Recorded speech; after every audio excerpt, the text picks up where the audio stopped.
നമസ്തേ പ്രിയമുള്ള പ്രേക്ഷകരെ, നാം ഇവിടെ നിങ്ങളുമായി സംവേദിക്കുന്ന വിഷയം നിങ്ങളുടെ നാളെ എന്ന ജ്യോതിഷ വിഷയമാകുന്നു. നിങ്ങളുടെ നാളെ 1200 ഇടവ മാസം 6-ാം തീയതി, അതായത് 2025 മെയ് മാസം 20-ാം തീയതി, കുജവാരം,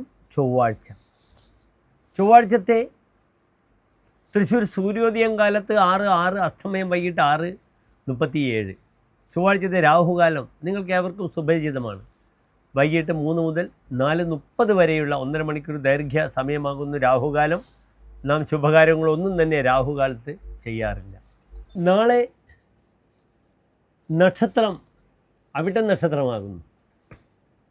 ചൊവ്വാഴ്ച അവിട്ടം നക്ഷത്രം. ഇത് വളരെ വിശേഷമുള്ള നക്ഷത്രവും ദിനവുമാണ്. കാരണം അവിട്ടം നക്ഷത്രത്തിൻ്റെ അധിപനായ ഗ്രഹം ചൊവ്വയാകുന്നു. അതിനാൽ പലപ്പോഴും ഭൂമിപരമായ ക്രയവിക്രയങ്ങൾ, വാങ്ങൽ കൊടുക്കൽ കർമ്മങ്ങൾക്കൊക്കെ തന്നെ അവിട്ടവും ചൊവ്വാഴ്ചയും വളരെ ഗുണമാവും. പക്ഷേ നാളത്തെ ഒരു ബുദ്ധിമുട്ട് എന്താണെന്ന് വെച്ചാൽ, നാളത്തെ തിഥി കറുത്തപക്ഷത്തിലെ അഷ്ടമി തിഥിയാകുന്നു, 8ാമത്തെ തിഥിയാകുന്നു. കറുത്തപക്ഷത്തിലെ അഷ്ടമി വളരെ ദുർബലമായൊരു തിഥിയാണ്. അതാകെ ഏറ്റവും ഗുണപരമായി കാണുന്നത് വിവാഹ വിഷയത്തിൽ മാത്രമാണ്. ഇഷ്ടാകൃഷ്ണാഷ്ടമി, കറുത്തപക്ഷത്തിലെ അഷ്ടമി വിവാഹത്തിന് ഏറ്റവും നല്ല ദിവസമാകുന്നു. പക്ഷെ നാളെ ചൊവ്വാഴ്ച ആരും വിവാഹത്തിന് മുഹൂർത്തം കൊടുക്കാറില്ല. അവിട്ടം ഒരു ശുഭനക്ഷത്രമാണ്. ഉത്രത്രയത്തിൽ പെടുന്നു. ഉത്രമത്തം, ചിത്ര, ഉത്രാടം, തിരുവോണം, അവിട്ടം, ഉത്രട്ടാതി, രേവതി, അശ്വതി.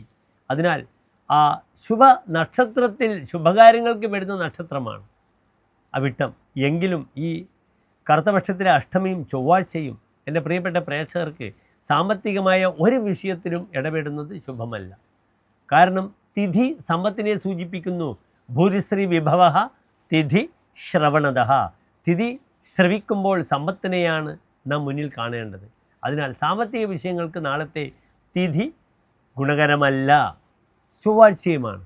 പക്ഷേ മറ്റത്യാവശ്യം യാത്രകൾക്കോ ഭൂമിപരമായ ക്രയവിക്രയങ്ങൾക്കും നാളത്തെ ദിവസം വളരെ നല്ലതാണ്. നാളെ പലപ്പോഴും ചർച്ച നല്ല രമ്യതയിലെത്തിക്കാൻ കഴിയും.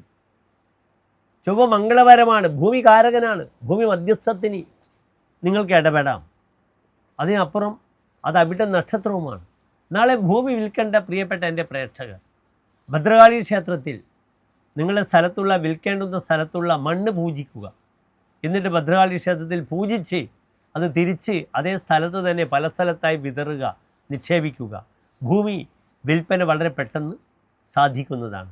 അതിന് പുറമെ ഭൂമിയിലുള്ള ദോഷങ്ങൾ, ശത്രുദോഷങ്ങളോ മറ്റ് ബാധാദോഷങ്ങളോ മാറണമെങ്കിൽ ഈ ഭൂമിയിലെ മണ്ണ് നിങ്ങൾക്ക് ചൊവ്വാഴ്ച ഭദ്രകാളി ക്ഷേത്രത്തിൽ എത്തിച്ച് അവിടെ പൂജിക്കുക.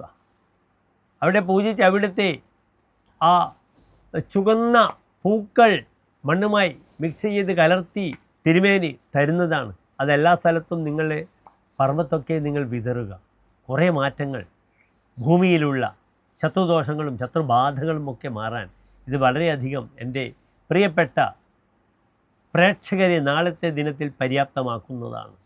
നാളെ കാലത്ത് 8:06 മുതൽ 10 മണി വരെയുള്ള സമയവും, ഉച്ചയ്ക്ക് 12:15 മുതൽ 1 മണി വരെയുള്ള സമയവും, മേൽപ്പറഞ്ഞ എല്ലാ കാര്യങ്ങൾക്കും നിങ്ങൾക്ക് സമയം കണ്ടെത്താവുന്നതാണ്. സാമ്പത്തിക വിഷയത്തിലുള്ള ഇടപാടുകൾ നാളെ വേണ്ട. പ്രത്യേകിച്ച് ഭൂമി, കച്ചവടം വാഗൊണ്ട് പറഞ്ഞ് എല്ലാം സെറ്റാക്കുക. പക്ഷേ അഡ്വാൻസ് കൊടുക്കലൊക്കെ നാളത്തെ ദിനത്തിന് വേണ്ട. നാളെ നിങ്ങളുടെ യാത്ര ഒരു ഭദ്രകാളി ക്ഷേത്രത്തിലാകട്ടെ. അവിടെ രക്തപുഷ്പാഞ്ജലി, കടും പായസം, നിങ്ങൾക്ക് കർമ്മ ദോഷമുണ്ടെങ്കിൽ, കർമ്മബന്ധനമുണ്ടെങ്കിൽ കർമ്മമുട്ടി ചെയ്യുക നാളികേരം കൊണ്ട്. അപ്രകാരം തന്നെ ശത്രുമുട്ടി ചെയ്യുക നാളികേരം കൊണ്ട്. ശാരീരികമായി രോഗാദി അരിഷ്ടതയുള്ള വ്യക്തികൾക്ക് ദേഹമുട്ടി ചെയ്യാം നാളികേരം കൊണ്ട്. ചൊവ്വാഴ്ച അവിട്ടം നക്ഷത്രം വരുന്ന എല്ലാ പ്രേക്ഷകർക്കും ശോഭനമായ നല്ലൊരു നാളെ ആശംസിക്കുന്നു. നന്ദി, നമസ്കാരം.